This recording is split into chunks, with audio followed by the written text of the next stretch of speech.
Nosferatu, which is kind of a remake of the 1922 movie Nosferatu. But I think it's slightly different in a few ways, and I suppose both of them are takes on Bram Stoker's Dracula, really. Mm. But yeah, I think for people at home, what we normally do is we have a very short spoiler-free section, and we then spend most of our time on the spoilered section. But we think maybe we'll try and flesh out our spoiler-free section a little bit, so people who do still want to watch the movie, don't only get a half an hour podcast and then we're gone. So we'll go through a bit of it and do our absolute best to be spoiler free, and we'll give you a warning before we move on to the spoiler free section. So just to give you a brief overview of it, it's in the 1830s. Estate agent Thomas Hutter travels to Transylvania for a fateful meeting with Count Orlok, a prospective client. In his absence, Hutter's new bride Ellen is left under the care of their friends Friedrich and Anna Harding, plagued by horrific visions and an increasing sense of dread. Ellen soon encounters an evil force that's far beyond her control. And it's, before we get into it, it's obviously it's Robert Eggers. He wrote and directed it. So before we get into anybody even has seen his other movies, they'll know the vibe that this is going for, But I am interested to know your thoughts, Daz, because we've done a good bit of horror, and this is a different type. We haven't really done anything like this one before. Like, this is so stylized. It's amazing. Like the some of the shots, like they've shot even the nighttime ones, they shot at day, and stuff, which is great. And then they just took out the yellows and the reds and all the rest of it, and just made it look like that really gives it the feeling of a movie that's much, much older than one that's just after coming out this week, But I'd love to know your opening thoughts, Daz, before we get into it. Yeah, I fucking loved this movie. I thought it was just absolutely blew me away. It's like a movie at two halves. Like, the first half is kind of the setup, and then the second half is when comes to the German town. But the cinematography here is mind blowing. Like, just fucking mind blowing. The movie aspect ratio, even the way it's shot, and it's kind of like it's not full widescreen, but it just looks like, as you're saying, it looks like a very old movie, an old kind of period piece, the way it's visually portrayed, but also it seems so modern as well. It's like, and the cast, like, can't even get over the fucking cast. Astonishing. Oh yeah, like Lily Rose is just the cast for those people at home, like, is insane. Like, it's Nicholas Hoult, Lily Rose Depp, Bill Skarsgård, Willem Dafoe, Aaron Taylor Johnson, Emma Corrin, and Ralph Ineson. They're kind of the main. They're the main actors, and all of whom, apart from Lily Rose Depp, have been in a Marvel movie, which is mad. As I was watching it, I was like, every single one of these fuckers has been in a Marvel movie. Yeah. Even Craven's in this, and he's good. But yeah, he's brilliant. The performances are outstanding. I think you were just going to say Lily Rose Depp. What a revelation, man! She's unbelievable, because she has so much to do, like, really so much to do. Yeah. And she conveys so many different aspects of dread and terror and the possession. It's just fucking unbelievable. But across the board, like, Nicholas Hoult, like, he gives, like, when he first meets the Count, astonishing sequence just in when they just meet in the room in the castle. He goes from just kind of being slightly just like this uncomfortable to absolutely terrified in a matter of minutes. But he's the most convincing look of absolute sheer terror and trying to hold it together I've ever seen, and failing, I've ever seen in my entire life. It's just like unfucking believable. It's just like, oh my God, like, I knew you were good, but Jesus Christ, you're good. And the rest, like, and I'd say Craven, give him his proper dues, like Aaron Taylor Johnson. He's brilliant at playing kind of against type as this, this rich fucking dude. He's he's kind of the non-believer in what's going on, but he's such a bit, despite the fact that he probably comes off as aristocrat, as the biggest, say, arsehole, but he's not. Like, he's the one, he's trying to help everybody. Like, he's helped them with a loan. He's the one who's looking after, Anna and Friedrich, as you said in the synopsis. Like, he's just fantastic. I absolutely loved him in this, and it's great because he ended the year with a shit movie, and it's great to see him kicking off this year with a cracking performance in a very good movie. Yeah, and but Eggers is a director with like such visual flair, such command of the screen, command of the cinematography is fantastic, but the camera work and the choice of shots, paying homage to the 1922 original, which I studied a bit in film school, because like if you like film, you're like everyone studies that, where it's just the use of light and shadows which translate to Oh, this. the lighting is incredible. Like Amazing. There's in one, again, yeah. but that back to even just the back to that early scene of the Mm, in the room with Count Olaf, mm, the way of keeping him mostly in the dark for so much of it, where you don't see him, it's amazing. it's beautiful. And this is in a room lit by a fireplace and stuff, and Mm, it's the light is bouncing all around the place. They just keep him slightly out of focus, and everything is just to keep that in the edge. What is beyond the black? What is just there in the background that we can't mm. see in the shadows? It's yeah, it's absolutely gorgeously shot. And I think there's one shot actually I think it's in people will have seen in the trailer I absolutely loved is the shadow of his hand coming out over the town. So Oh, there's kind of an stop! overhead view of Yes, the town, and it's just his. It's it's all it is brilliant. just a shadow of a hand, and it's just such a fucking But great and that's like, probably something they could have done years ago. I don't know if that shot mm, is in another movie, but mm, it's absolutely fantastic. It really gives that dread of this being that's come to take over. I mean, yeah. like I said at the start, anybody who knows the Dracula story won't be surprised with the plot. So it's not really going to be massive spoilers for, for anybody who wants to stay Mm, with us because you've kind of seen and heard this story yeah. mostly before. But like and it comes across because like we, as you said, we've done a few horrors before, and they're kind of Blumhouse or A24, and they're well made, and they're always in around that kind of 10-15 million budget. And when you see this budget around 50 million, it's such a premium looking horror, and it's just like, if there were any visual effects in this, which obviously there were, it doesn't look like there are, which is just a testament to that CGI. Like the best CGI is the CGI you don't see. It looks, the set design is just amazing. Like one of the early scenes where you see Nicholas Hoult just runs from his gaff, and he's running through the town to get to work, and it's just like, oh my god, look at the set. Like it's Yeah. just running through this fucking fantastic mid 19th century, almost gothic looking German fucking town. It's just astonishing, and it feels like so long since I've said that, where it's just like, it's not just a shot, it's actually you're following him around, where it just like, you're just thinking, oh my god, you built the fucking set. This is Yeah. amazing. You fucking, yay, no CGI. And But they shot I in the just, castle. They shot in the castle in Transylvania that the whole yeah, Bram Stoker's thing was about. I think, Vlad Dracul, whatever the fuck his name was, the guy that he's based on, is it Vlad the Impaler or whoever that Dracula is Vlad the based on? Impaler, yeah. That he was kept in that castle and everything. So they shot some of it there as well. So it is they've shot in these locations, but the recreation, as you said, Daz, of these sets, Yeah. absolutely gorgeous. The costumes are fantastic. Like everything is just, and I think the only CG they used, there's some from obviously the big hand going over the fucking downtown, and I think they used some to enhance some of the flames, Yeah, later on around Willem Dafoe. But that's all really. I think there's not really a massive amount. As you said, there's bits here and there to enhance parts, but for the most part, it's all practical and just great inventive camera work, and it's That's the just thing. Like there's just one shot where the camera just pans through and around a room of a house, through a house and stairs, and it's just, you're constantly seeing his shadow hands moving, and it's one of the best shots I've ever seen in my fucking life. It's just amazing. That just brought me back to watching just the 1922 version, and watch it again. It's old, 102 years old and all that stuff, but some of the inventive stuff that they did back then with light and shadows is still absolute fucking mastery. You're just going, look what you can do. Like, you don't need any, and that's a perfect movie about showing and not telling. Just like, there's no fucking silent movies, but they tell you everything just visually. And the funny thing about that movie is just like that it's kind of an illegal movie.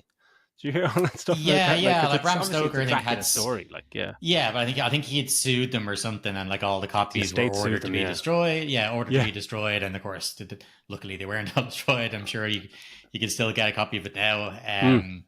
But yeah, but it was so obviously taken from Mm. that Because the story.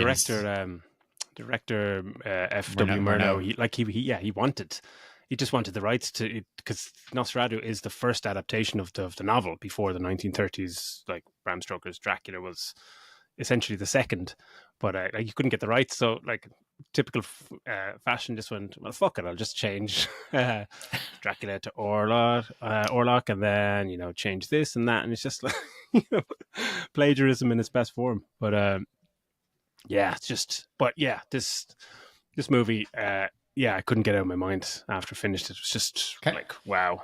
Can we talk about Skarsgård's role, his performance, man? Wow, like absolutely, just, you wouldn't, and no, you wouldn't even know. No one, if you didn't know, you know, that this was him. Like if you didn't know his name was on the credits, you wouldn't know it was him. That the amount of time he spent working on the voice, he said he was like fucking working with a coach to do like it's like that Mongolian throat singing is what he said. That real working brilliant. For weeks and weeks to try and get his voice to get down to that low, and it's just. It's incredible, and you wouldn't have no way. Obviously, there's he's got prosthetics and stuff on him. Actually, he got the prosthetic cock. I think the director gave the prosthetic cock, I think, to Nicholas Hoult as a gift.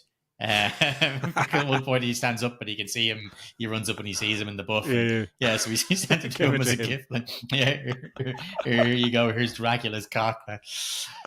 But yeah, he's such a menacing presence, and I love that less is more, where you don't get to see him for ages. He's just lurking, as you're saying, the foreground, background, slightly out of focus, barely kind of lit, and you get some of those early slight glimpses at him when you realize, he's a mustache and something, and it's almost like he's played as, I think Edgar said that he's an undead nobleman or something like that, where he still has and he plays it that way, but the voice is mind blowing.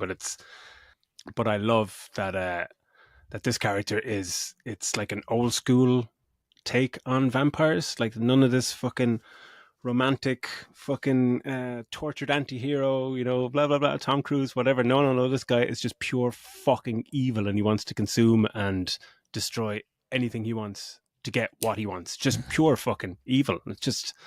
But there is still something that they all have in common. Like you look at, say, your Underworld or... whatever the kids ones are, like Twilight or your Vampire Diaries and these kind of things. Vampires are always very sexy. You know, there's something sexy about them. The werewolves are the big messy blah blah blah. It's always the way they play. The vampires is something sexy, aristocratic, cool, sexy, kind of cool and stuff. Live forever. And it's just there's something real like that about them, and elitist and all this kind of shit around them.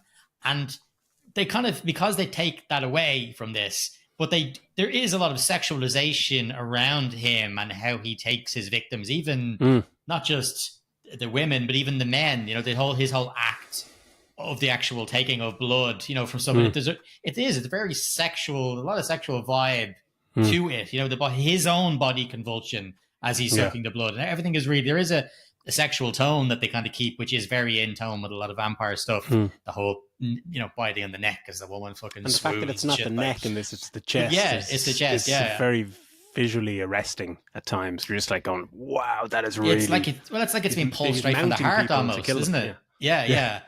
And he's terrifying as the character, but I think, as you said, that less is more thing really, really does play out so well in this, because you know even Nicholas Hoult knows he's in the room. That room when he's in the dark room with him, and he's moving around. You don't know what part of the fucking room he's in. You just know he's in there, and it's the breathing. Even when he's off screen, he has this really heavy breathing the whole sound time, raspy sound. Like, it's amazing. Yeah, and you can almost hear it behind you in your ear. It's brilliant. It's great. And just on that vampire tropes thing that you mentioned, right? I've had my seat booked, and for some reason, despite the fact that the cinema is fucking massive and mostly empty, two people fucking booked the seats right beside me. I was like, you assholes. But anyway, but these couple were sitting there, and this is one part where where he says, "I'm going to get his iron spike or something, and I'm going to drive it through his heart." And your woman goes to your man, "What's that about?" And he goes, "It's like vampires are killed by wooden stakes through the heart, and that's what it is." And she goes, "Oh, all right, yeah." I was like, what the fuck is wrong with you idiots? You know nothing about fucking vampires. How can you not know that? How can you not know that? How does that have to be explained to you? But yeah, no, like it was just vampire? It was just like wonderful. A dog. And I That's think fucking wild. we've covered a good bit. I mean, around the lighting and the acting and everything else, but just masterful directing and a really great adaptation of that story. Did you And think yeah, it was scary? Because a lot of the stuff online I've seen, like the only negative review, like it's 87% or something on Rotten Tomatoes, but from like 260 reviews. So it's even slightly lower. The amount of reviews is amazing because most movies might get 100 reviews and they might get 90%. But most of the negative reviews were people just kind of saying that either it doesn't break new ground based on the original, which makes no sense. It's a remake of this movie, like and he shot for shot at times, 100 years ago. Yeah, it's just like, but we thought he'd take it in a new direction. It's like, what the fuck are you talking about? In space, Nosferatu in like, space. Nosferatu 2 in space. Nosferatu goes to Mars. It's just like, I just never understand that part of it. It's a remake. It's not a fucking sequel. But another one was just, it's people just like, yeah, slow, boring. It's not scary at all. And it's just that whole fucking, when people say it's just not scary, it's just like, compared to what? Like what? I think like horror movies they can't just go, this is a horror. There should just be a requirement that it has to have a subgenre under it. Horror, slasher horror, or horror, Jump scary horror. boy in house, or whatever, or like, or a supernatural psychological thriller horror or something. Because this to me was like, I don't know how to use the word scary, but this was, it's menacing and it's terrifying, and it's brooding, and there's a couple of jump scares, but that's not that's not the scary part to me. The scary part to me is being unnerved and just being fucking bewildered by this guy's presence and how he's killing these people. And and I just don't understand why people are judging whether it's, I just don't know on what metric are people judging like the scariness factor. I 100% think that's they want Scary Movie 7. I want to be like rah, rah, scared, and it's just like I think you're right. I think that. there has to be tons of subgenres for it, and what you find scary and other people don't. I mean, like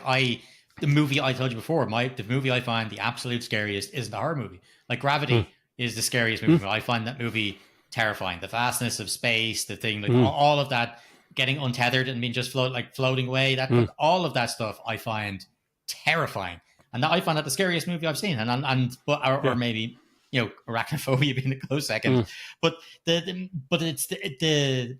I think it's that feeling of dread. It's that he is this being, and he's not quite known. Okay, yes, you know the story of Dracula, but you have to involve yourself with these characters. They don't know. You've got the believer, which is Ellen trying to explain this thing to people, and they're not getting it. Willem Dafoe, of course, is playing the scientist who understands this stuff, and then you've got the supposed voice of reason in Aaron Taylor Johnson, who's like, this is nuts. There's not, why are you talking about fucking demons and possessions and shit? This isn't real.